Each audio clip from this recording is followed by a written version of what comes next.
Billy Kirkwood here for another motherfucking broadcast. How the devil are you? As you can see, we're on the road. Yes, it's no longer in the wee cupboard. Thought we'd do one on the road. I'm actually down here gigging in Birmingham at the Glee. And what we thought we'd do is we'd do one of our rewind episodes, get an opportunity to catch up with someone that we actually talked to when we did Braw Cast during lockdown. He was one of our very early guests, one of the first comedians we'd actually ever had in the show. He's the incredible MC Hammersmith. Now, you might have seen the viral videos of Posh Boy raps, loads of different ones he's done. Trust me, we've got some incredible stuff in there. In fact, here's a wee clip of one now.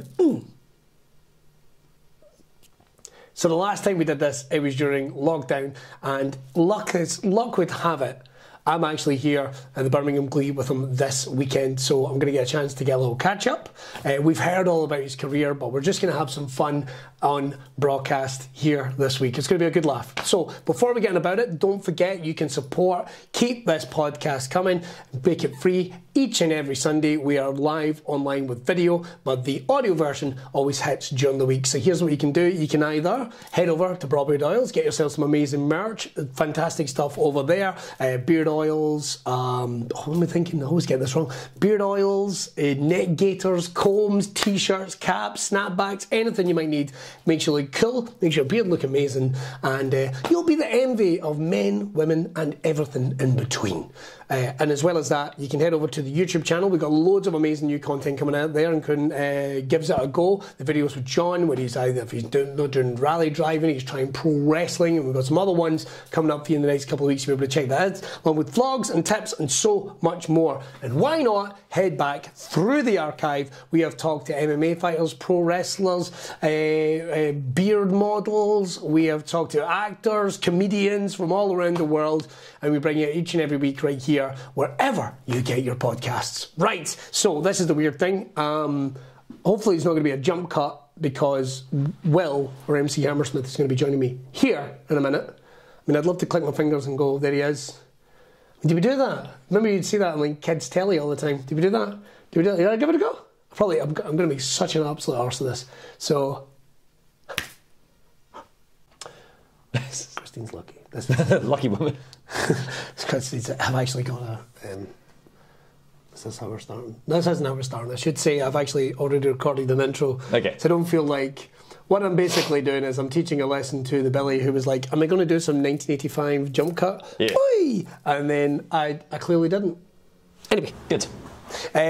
Welcome once again back to Braw Cast, the one and only MC Hammersmith. Or Will Naameh. Shall we go for both? Hello. W for Will Naameh, W for West London. There's the gang sign. This is where we're in a hotel room here in Birmingham. All the glamour. All the glamour. A view of the building site. The building site. Buy smart cars are just over there, which is great to see in 2022. Yes. That joke's going to get me cancelled. Moving on. We're down here gigging at the Birmingham Glee, and we thought it'd be a great opportunity to catch up, see what's been going down. Because since the last time we did this, I think COVID's officially over. I think they've decided, they took a meeting. The Panny D is done, and we need not worry about it. Yeah, we can be close and spit mouth. That's absolutely fine. Okay. Well, that's how we'll finish up the episode. With some good old spitting in each other's mouths. How have you found getting out and about and doing gigs again? Because you've been, like myself, you've been kind of really busy getting out and about. Yeah, fine. I think it's all fine. Yeah. Did you see the article that a comic published saying that audiences at comedy shows have been significantly worse since the pandemic? Did you see this? No, I haven't seen that. Do you think that's true? No, not at all. No. Completely disagree. I think it's exactly the same. That sounds like somebody that has never done a comedy gig. Yeah, I can't remember who it was by. I think it is just this idea that, we've forgotten how to socialise and we've forgotten how to behave. I don't think that's the case. I think there have always been bastards out there, and now we're just noticing it a bit more. Pretty much, yeah. Those guys are also needing to get out to comedy, so that's part of what the thing is. What weird thing to say. That'd be like, has anyone noticed that everyone that plays football is a dick? It's like, no. Yeah. Well, I mean, even they are. Weird way of putting it, but no, getting out about doing gigs. I mean, obviously we did the drive-through gigs. Drive-in gigs. Yes. There is no such thing that I'm aware of as a drive-through gig anywhere in the world where you would just drive up to a window, somebody would... tell you a joke. A drive-through gig would have been a lot better than the drive-in gigs we Some of them would have been, because obviously, as you guys will know, pretty much all entertainment shut down. Yeah. But some clever motherfuckers out there would either take the things online, or there were some attempts at doing live comedy. All legal, just to make very, very clear, including doing gigs in a car park on a stage. Now, I'm not giving the gigs a hard time, right? I will if you don't. Well, we'll get back to that in a second. Some of them were...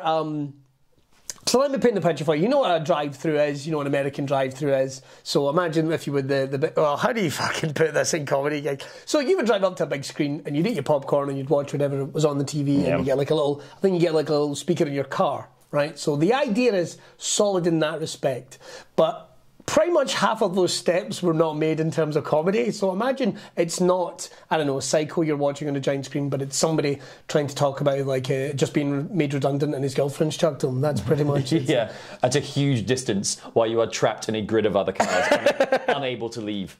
Yeah, there is nothing worse. Like a walkout at somebody getting up in the middle of your set and going to the toilet is bad enough, but somebody doing it and having to do a 3-point turn. That's grim, isn't it? I still remember it happened to a wonderful comic called Mark Jennings, who's on stage doing very well, we assume. Doing very well. And then this car doing a 5-point turn. Yeah. Effectively. But some of them were quite good. I actually enjoyed the ones we did in Glasgow. I enjoyed them. Yeah. I enjoyed them for what they were. Yeah. I probably had the best gig, though, because I got to go in about the cars with the camera crew. And I probably had the best gig. I think you absolutely did. I enjoyed them for what they were. I was delighted when 3D comedy came back and you were doing gags into a mic and there was no delay because your sound isn't transferred to the audience members via fucking Bluetooth. I enjoyed them. I think you had the easiest time of it because... and those ones, I think I did. Yeah, you were running about between the cars, playing a game of who's got the shittest vehicle. Who's got the shittest vehicle? Which was funny. I remember there was one, it turned up and it was a guy said he was an ambulance driver and it was a little white Fiat, and I was... and Ray Bradshaw was on stage at the time and going like, how's he driving an ambulance? It's like, I can't remember, but it was the amalgamation of media and comedy that I got to pull back the camera and go, oh look, he must be driving an ambulance for midgets, because it was white with the red and blue stripes down the side. It was perfect. Of course, we don't call them midgets anymore. I prefer sliders. I enjoyed them for what they were. I'm glad that things are back now. But we're out. You know what I mean? We're out and about. But during that time, though, you'd already done pretty well with your videos, the online videos. But you were still producing stuff during content during lockdown. Some of it.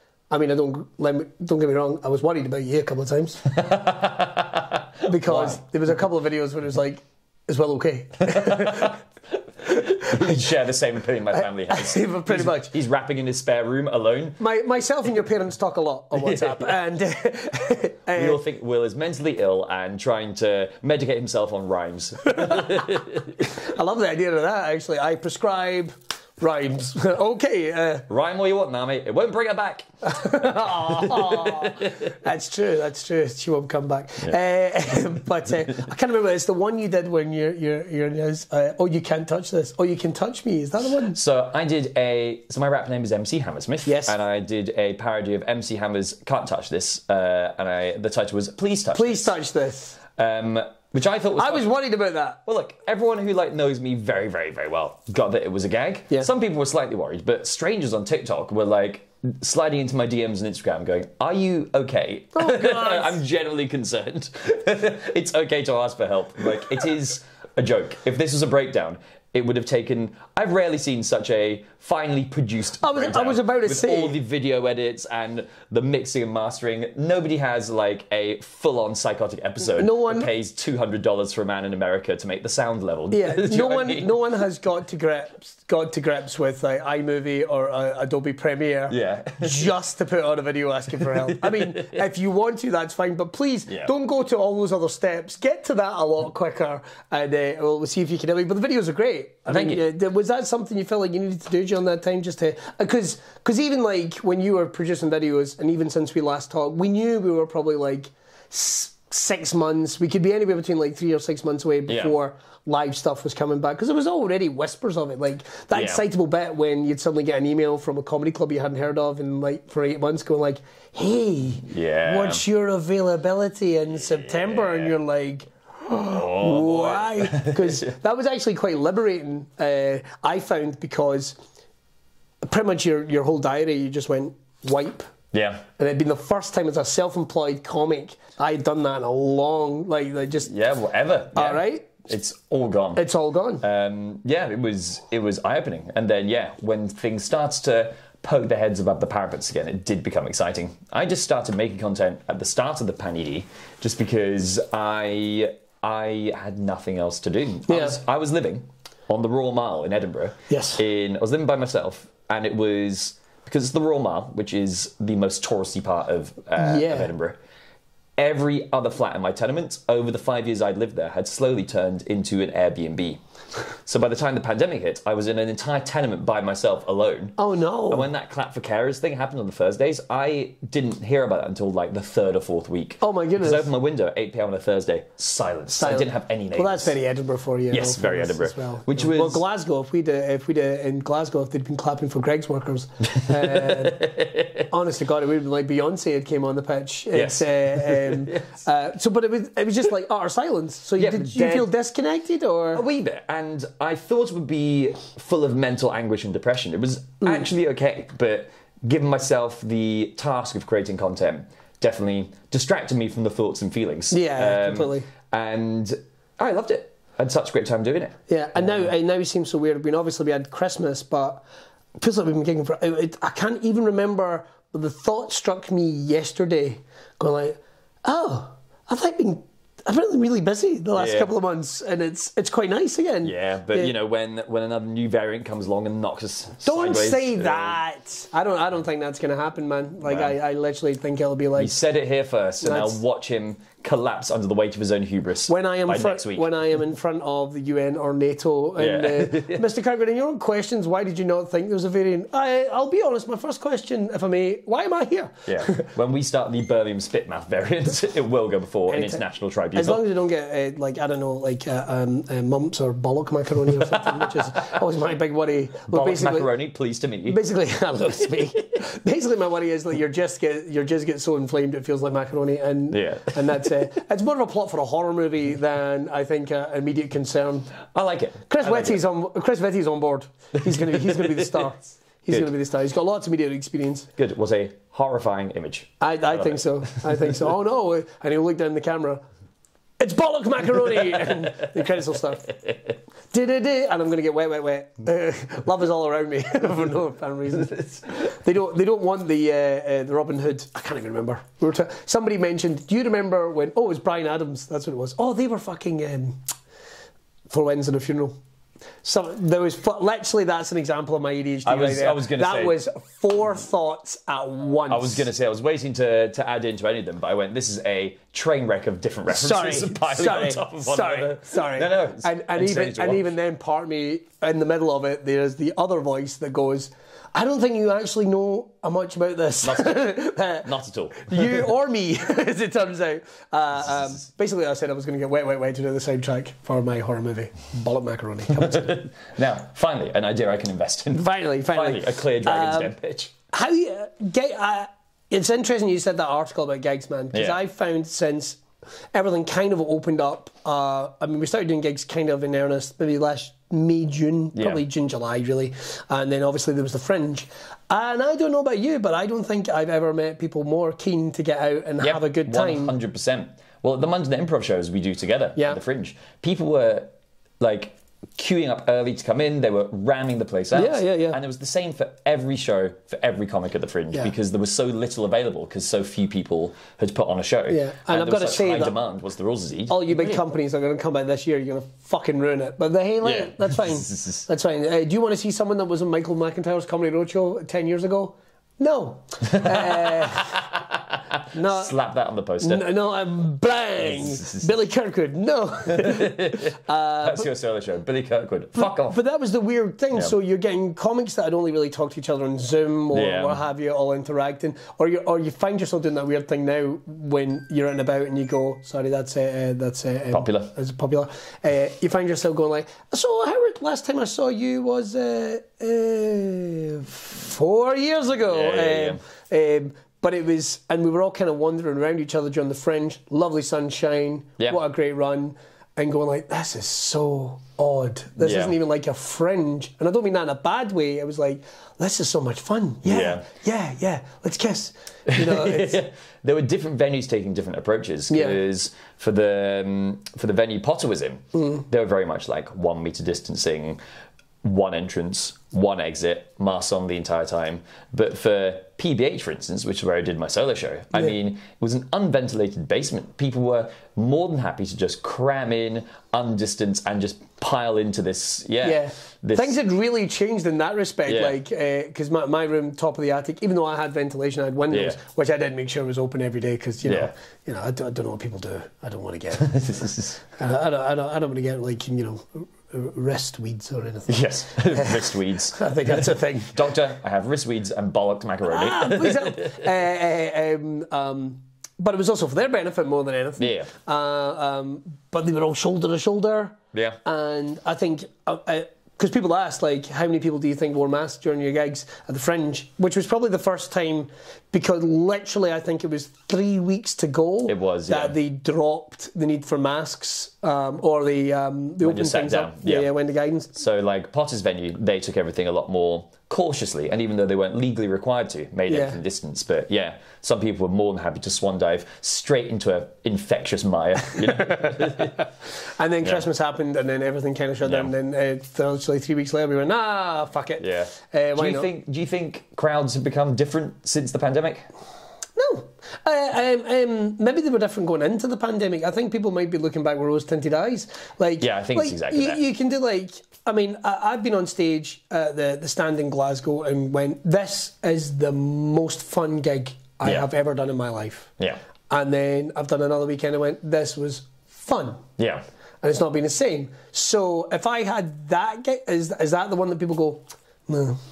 Audiences are just different. And I just think it's like, obviously, you could turn around and go, people have been locked up watching comedy for 2 years as opposed to actually being there live. And there's an entire new generation. I mean, this happened to me the other day.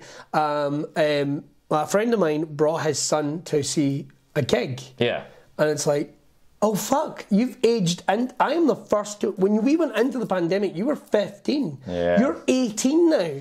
And you get to come and see comedy, and it's like, so there's an entire new audience. Yes, that makes sense. That makes sense. I don't get what I don't think they're different. I mean, how have you found it? I think the only difference I've noticed is that going into the pandemic, we had movements like Me Too, we had movements like Black Lives Matter. I mean, there was a lot, people are now more willing to call out stuff that is too close to the bone. I think people in the crowd are more aware of it, they're slightly woker, and a bit more like willing to call it out and like ooh instead of laugh.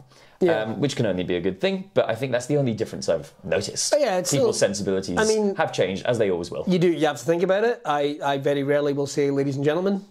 I won't do that anymore, and that's fine. That's like a small thing. Exactly. If that's your concession that you have to make a marginalised group feel a lot more comfortable, great. If anyone comes up to go, well, don't you think that's fucking ridiculous? I think it says more about them than it does me. Exactly. And there's a wonderful comedian called Ryan Gleason who runs the comedy station in Blackpool, and he's got a brilliant bit about like, no one is here to offend you.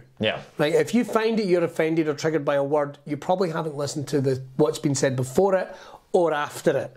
And that's kind of how I think comedy is. There's a lot of nuance there, absolutely. And we do... I mean, also, again, like, you've got to bear in mind, like, if I make, you make a gag about anything, really. I mean, if you make a gag that's even self-deprecation to yourself, and then someone turns around and goes, oh, you shouldn't be making that joke. Well, we were chatting about this at lunch, about that gig I did in Dubai. Yes. I did a gig in Dubai years ago, and I went, it was an improv gig, and I went, is there anything I should know? It was a mostly Emirati audience with some expats as well. But they went, don't swear. Like, if you say shit, they will stop laughing. We know this from experience for this crowd. don't say shit. They find it very abrasive. They will shut down. I went, is there anything they do like? And they went, oh yeah, accents, knock yourself out. Indian and Pakistani accents, go for it. If you want to do a character with an Indian accent, you have our permission. And I went, I'm not going to do that. I feel deeply uncomfortable. Oh my Even goodness. if in this context, it's PC or whatever. Yeah. I that feels like a bear trap I'm walking straight into, and I'm willing to test the boundaries of this. and the thing is, like, I think if you do walk onto these things, and it's a learning experience for everybody. Yeah. You know, I think if you're walking on the experience, particularly performance or anything, if you're on a back foot too much, then you won't give your best. Yeah. And I could understand somebody like if someone can actually choose, I mean, there's the phrase Karen that's put about, which I think is a horrible term, Sure. to be honest. Absolutely. But I understand that now some people feel are on edge. Like, there's a difference between a Premier League footballer who is the top of their league, and then there's the guy that plays Sunday afternoon football, right? Yeah. Now, you see the guy that's the Premier League footballer, your Stephen Fry's, your Jordan Peterson, mentally, they have a real understanding of maybe the nuances to pick apart something that may actually be offensive and the reason why. Then you get someone else that's going, I find that offensive because, well, I don't like it. Right. Well, Yeah. that's not necessarily offensive then. Yes. Or I would like to speak. I would like to speak to the manager, and I want my money back. It's like you literally watched the whole gig. Yeah. So You want to talk to the marginalised groups to get an understanding of it, and you want to talk to the professionals to also see the context in which it can be done cleverly. Yeah. Now this got really philosophical there for a second, so let's get back to the joke, shall we?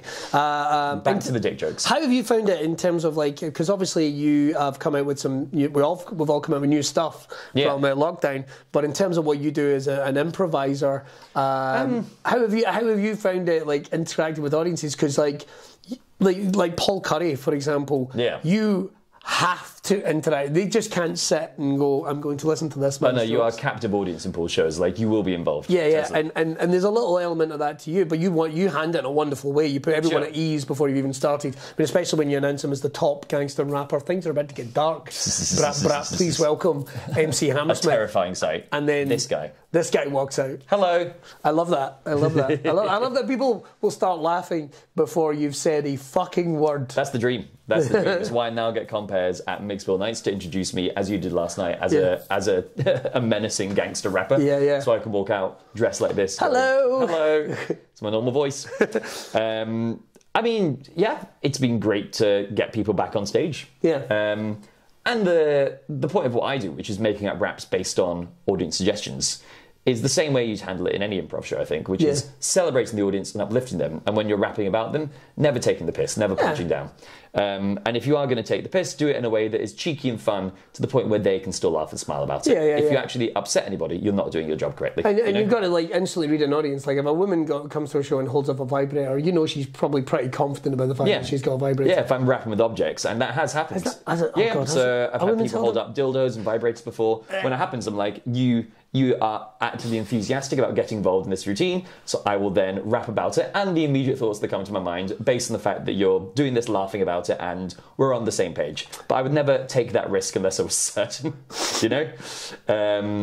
It's about uplifting them rather than punching down. Now, I'm going to ask a question that everyone's probably thinking about watching now. What do you do if someone holds up a dildo at you? Surely you don't touch it. I'm just talking from a... I'd hold it by the base. I'm not an animal. I'm not an animal. That's good to know. That's good to know, because I know plenty of comics that would probably go at it like a bull in the gate. And this is how Bollock Macaroni starts. This is how Bollock Macaroni... That is the opening of the film. Then it cuts to Chris Whitty. By God! Bollock Macaroni. Yes. It's been fine. It's been fine doing improv again. I've loved it. Yeah. And obviously you're out doing Potter. So the other show I do is called Spontaneous Potter, which is an improvised Harry Potter comedy show for adults with a lot of very talented people. And Billy's done it. I have done it. I haven't done it. God, I haven't done it for you because of the pandemic. Yeah, and we've not needed guests. Our regular gigs have dialed back. So do you think you'll bring those back at any point? Do you think that's something? That's me just trying to get a booking. Trying to get a gig. Just trying to get a gig. Get a £40 gig. I don't think we'll do them regularly in Edinburgh anytime soon. Yeah. We're doing them occasionally in Edinburgh, like once every few months. But being because tethered there's still a big audience. There's still a big audience. But being tethered to a weekly gig in Edinburgh, geographically, when you're just driving up and down the country to do gigs, was a logistical pain.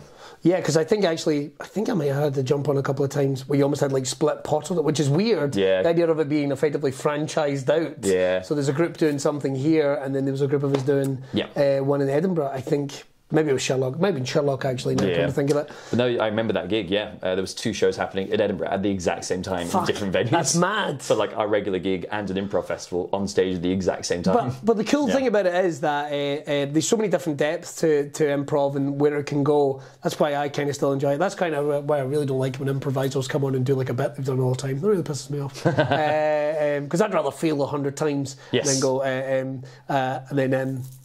done this bit before, this works. Yes. That was going to sound bitchy, so I won't say it. You know who you are. You know who you are. Looking at you. Yeah. Looking at you, Stu Murphy. I was going to say Stu. I love Stu. He is my mum, after all. But in terms of, like, Potter, it is such an incredible reach. Yeah. The universe they've created is already so wide and expansive, and everyone's had the thoughts about an over-sexualised Hogwarts. Everyone has had those thoughts. When you say everybody, the target market for that show has thought about it. Not everybody. That's fair. That's fair. I don't suppose there's anyone at the building site right now going, do you think Harry's ever freaked himself off with a wand? In that building site across the road. I want to see a fan fiction where Draco and Snape fall in love. I want to see a fan fiction where the giant squid fucks the Hogwarts Express. Imagine if there was some attack on Hogwarts in I've forgotten the name of the fucking ball for the Quidditch. Medieval ball. For the ball? The Bloodage? The ball. Right. The bludger. The bludger. I knew I was... Oh, yeah, because I used to do a gag about the bludger. I'm just a way to polish the bludger. What, for Quidditch? No! It's great. I'm using that. Yeah, you're more than welcome. You're more than welcome. I did once describe Voldemort as... the wizarding version of the wizarding equivalent of Michael Jackson. Neither of them have a nose, and their biggest enemy is an outspoken boy. I remember saying that once at a Potter show, and one woman in the front row laughed and then went, "No, I'm not happy about that." And I reckon it's because I'd said that about Voldemort. You know what? It's Steve from Men with Coconuts who says that because we've been doing the Potter show for so long. His joke is, we've been milking a small wizard longer than Debbie McGee. I think it's great. I think that's great. Oh, come on. I don't want to think that's where Harry ended up. He did his time at the Ministry of Magic as a grown-up, and then he just does a touring magic show for muggles. People losing their minds. Gets whacked off at the end by one of the Weasleys. Doesn't matter which one. Just one of the Weasleys. Well, there's a fan fiction that I would pay to see. But there is. I mean, oh my God, like, I was unaware of how... I remember once... as part of a wrestling comedy show, we thought, wouldn't it be funny to read some sexy wrestling fan fiction? Have people written wrestling sexy fan fiction about you? Oh, no, about me. No. I will not be Googling it. Yeah. Just to be safe. So this was like WWE stuff, so big. And we thought, wouldn't it be fun to read a bit of that out and have a bit of a laugh at it? And honestly, I got like 2 pages in, it was like, this was a mistake. It's so graphic. Right? It's so graphic. God. And it's also just like how it gets so homoerotic so fast. There was. So fast. We did a fundraiser, because the other show we do is called Spontaneous Sherlock. Yeah. We did a fundraiser for that years ago. And it was something else. But basically, the premise was we were going to read out Sherlock Holmes fan fiction on stage. And by the time we reached a certain amount of money, we would stop reading it out. And the point where we reached enough to fundraise for the Fringe show is where we got to the passage where Holmes and Watson are they're literally inside a closet together. That's how literal the fan fiction is. And then Watson says, "Holmes, I must urinate. But the blackguards are in 221B and they have weapons. I'm worried they'll find us. But I really need to urinate." And Holmes goes, "Watson, there's only one way around this. You need to stick your penis inside my trousers and urinate inside my trousers." And that was the end of the fan fiction. People were going, "No, stop! 20 quid, 30, 40. When we get 200, we'll stop reading.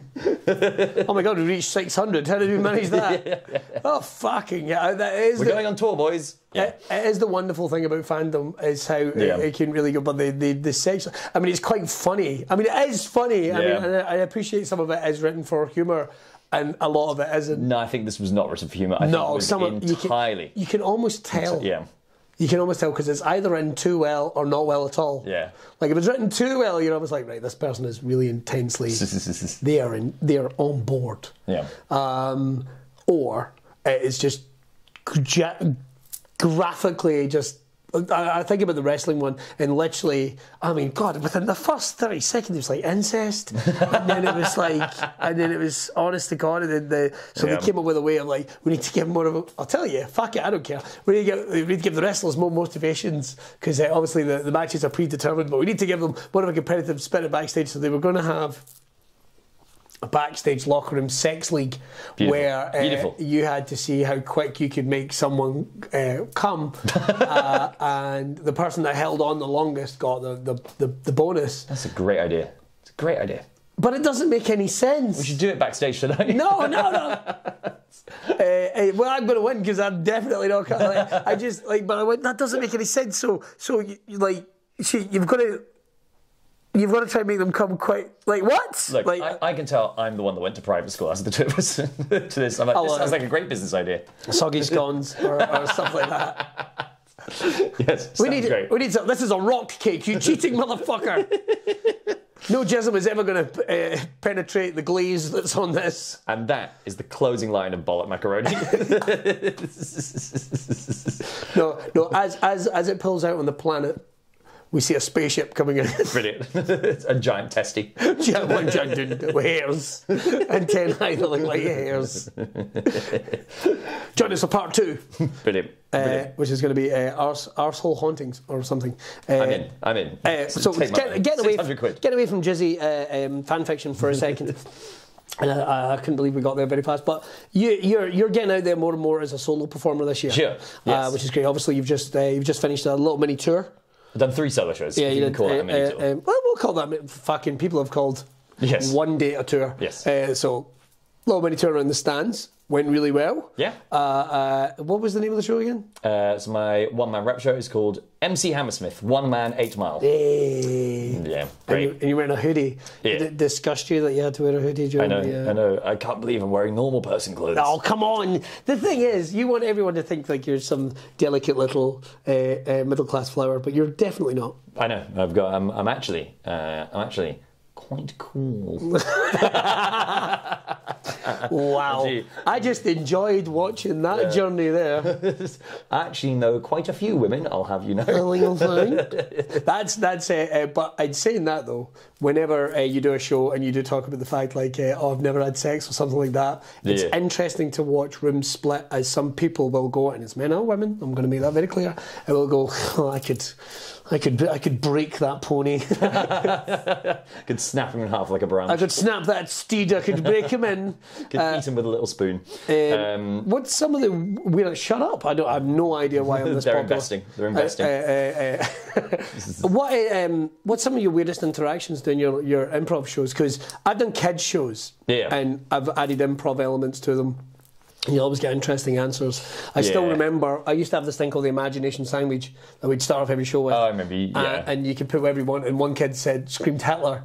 Give me an ingredients for the sandwich. Hitler. Interesting car ride home. I'm going to leave that right there. Because everyone knows that one kid is like pure, way too interested in wars. And everyone, that one kid. Mm-hmm. What's some of your most interesting things? Well, first of all, we also do Potter as a kid show now. Yes, that's right. Whose Lines Are Anyway short form games, songs and sketches, but with wizards and stuff. Nice. And you know how it is, which is... Adults, when you ask them for a suggestion, will give the most boring answers. I'm like, what's a job at Hogwarts you wouldn't want to do? And they'll be like, cleaning a toilet. And the kids, because they have no filter, will be like, shaving a wolf. And when that happens, you're like, this is now a scene I want to do. That is a job you would not want. Yeah.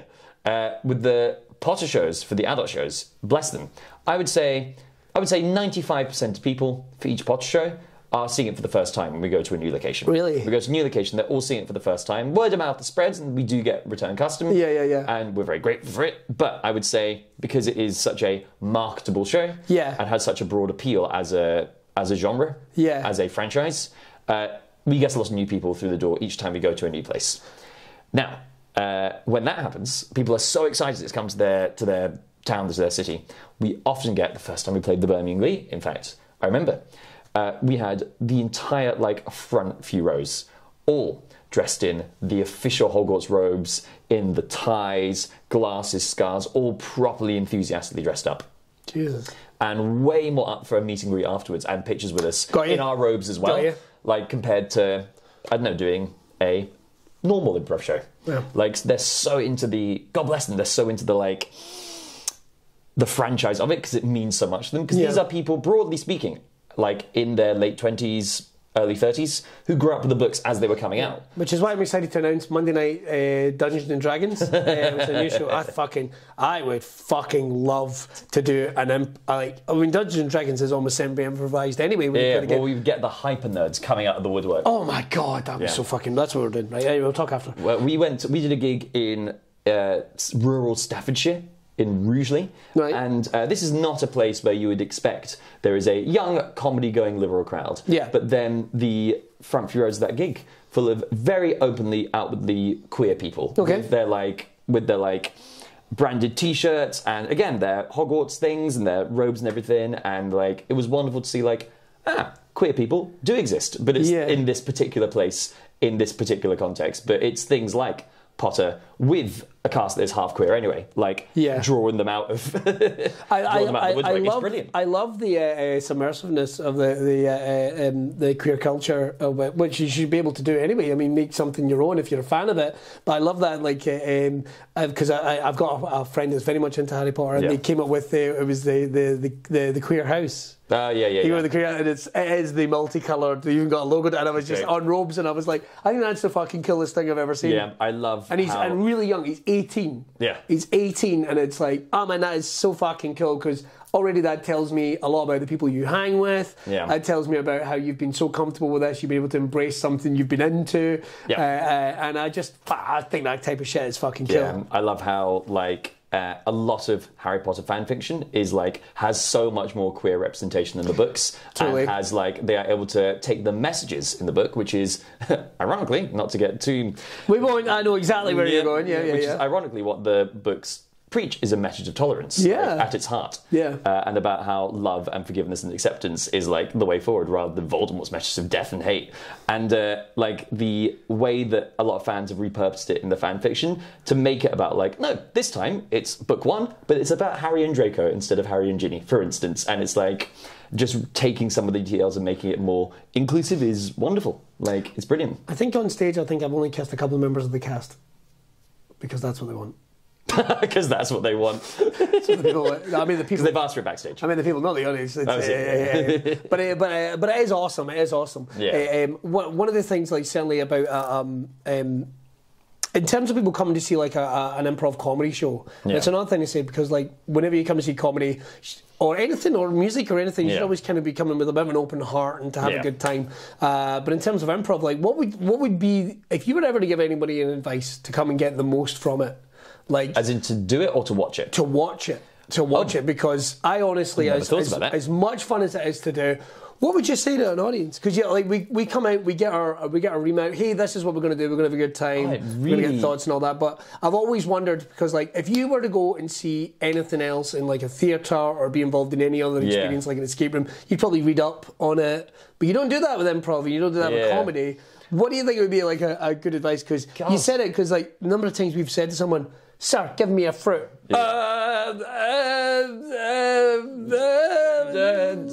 Shrewsbury. Exactly. You tried. That's a place. Thank you very much. I don't know.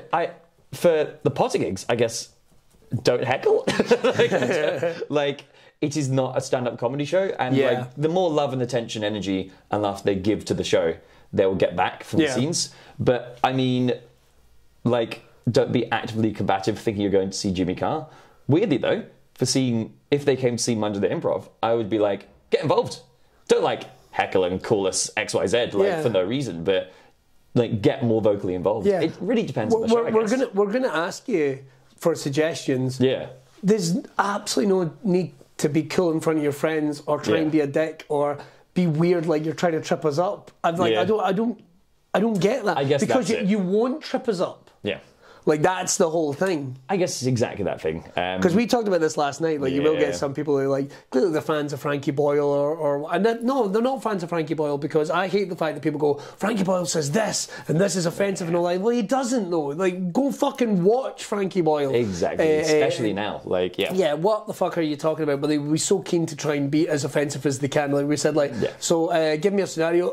Princess Diana and Joseph Fritzl setting fire to an orphanage, and you're like, what the fuck do you think? It's like, you don't want to see that. And with Potter, where we take one suggestion for an hour and 45 minutes, you don't want to watch that for your entire evening. What you want is to be funny in front of your friends for those 5 seconds. You want if you want to watch that, you want to watch that in the dark web. Yeah. Like, and that's not where you're going to come and see from where it's essentially just 4 people fucking around. Yeah. To be honest, exactly 4 or 5, you know. 6 if I've really not kept an eye on the bookings. That's how it works. Yes. Right, well, this has been awesome catching up properly. It's a genuine pleasure. I cannot wait to invest in your Hollywood film. Thank you. Bollock Macaroni, I think we're going to... It's a franchise. Yeah. I think what I'll probably do is one big film, and then we'll go to Disney Plus with a series. Because then I really think I can expand the universe. Yeah, I think so. A bunch of interlinked films. We'll have Bollock Macaroni, we'll have Cock Lasagna, and then Wrist Weeds. yeah. Whatever it is, which it still sounds like a country and western singer. I think it was like, Spunky Path. It was Spunky Path. It was something I used to say all the time. It was like, you won't leave me a path full of spunky leaves. Spunky Leaves sounds like a country and western singer. Ladies and gentlemen, Spunky Leaves. Oh! He doesn't actually sing, he just does that. Yeah, Spunky Leaves and the Spunks. Ah! Just white noise. Good. Again, I invest. I thought it was very good. Well, the money is trickling in, so I'm sure we're going to go. Where's the best place for people to check you out? Because obviously, I know you're a TikTok superstar, and you're a Facebook superstar. Yes, I have 10 TikTok videos. Do you? Is that all? I think I have something like a dozen TikTok videos. I'll level with you, man. Like, see, I know people get like really natural growth and stuff on TikTok, but it's some amount of fucking investment. Like, I know people that are doing like 2 lives a day. They'll do at least 2 or 3 videos, and I'll level with you, man. I just can't do that type I'm the same. Some of it is like, I get it. It's like, but it's any content. It'd be like somebody going like, that's me got some new glasses. Oh, there's the video. Yeah. But it gets like 1,000 views and it's so fucking. Yeah, I spend months on each TikTok when they're scripted. Months. Yeah. Because but you have to. It has to be the best it can be. Sometimes that's worked to my favour. Other times it has been a fruitless endeavour. But you learn. What's the one you've done something that you think is actually quite good? I'll stick it online. It gets like 200 views, and you're like, I think this is good. Yeah. But then I could do. I don't remember, but I've got one that's like nearly 100,000, and it's me, and I actually kind of hate these. Sort of reacting to a video. Oh yeah. And it's like, I've seen this one. It's you funny. know the one, and it might be funny, but it's like, it's not my best stuff, not even remotely my best stuff. And then there's another one where I think I mentioned backhand wanking. Yeah. And I think it's got like 50,000 views, and I go, again, it's not my best stuff. And then there's a couple of things I put up. It's like, I'm taking this down.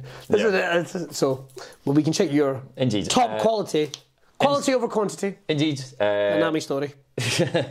MC Hammersmith on all social media. And Potter is on tour, always, forever and constantly. And just Google Spontaneous Potter. You'll find it. Spontaneousplayers.com. It'll be coming near you soon. I can phrase that better. It'll be coming to a venue near you soon. If you read any fan fiction, that will be coming near you very soon. Yeah, if you have written any fan fiction about Will, send it in. I'll read it on the podcast. I literally will read it on the podcast. This is how we get an investment for your film, is them paying money for you to stop. Yeah. You live streaming it. Do you think anybody has? Oh man. No. Yeah, do you have any? No, people must have better things to do with their time. They must do. The challenge has been accepted, folks. Email in billy@billykirkwoodcomedy.com and we'll read out I might write some. Let's go and spend our Saturday afternoon in a hotel room together. Should we end by spit mouthing as we promised? I think we should. Right, that's all we got time for. But we'll do it when we're finished. We can open the window. See how noisy it is outside. Open the window, see what happens. Oh, it's noisy, isn't it? Yeah. Right, anyway, bye. Right, that's all we got time for. This episode of Braw Cast is going to be back next week. Make sure to find the wonderful Will Naameh, aka MC Hammersmith. You can keep following this show, of course. You can go back and check out all the ones in the archive. The audio version is going to be up very, very soon as well. And of course, check out the BrawbeardOils.com website. Loads of amazing stuff in there. Keeps helping us bring this podcast free and fucking sexy to you each and every week. That's all we've got time for. Bye. We'll do the West W for West London. Woo! It's me, Kanye West, London. Why didn't you call yourself that? That's quite funny. I'm proud of that. Why didn't you call yourself Kanye West? That's quite good. I'm writing that down. Can you change all your stuff? I'll have to. Oh, fucking, I fucked it to find it. Okay, cool.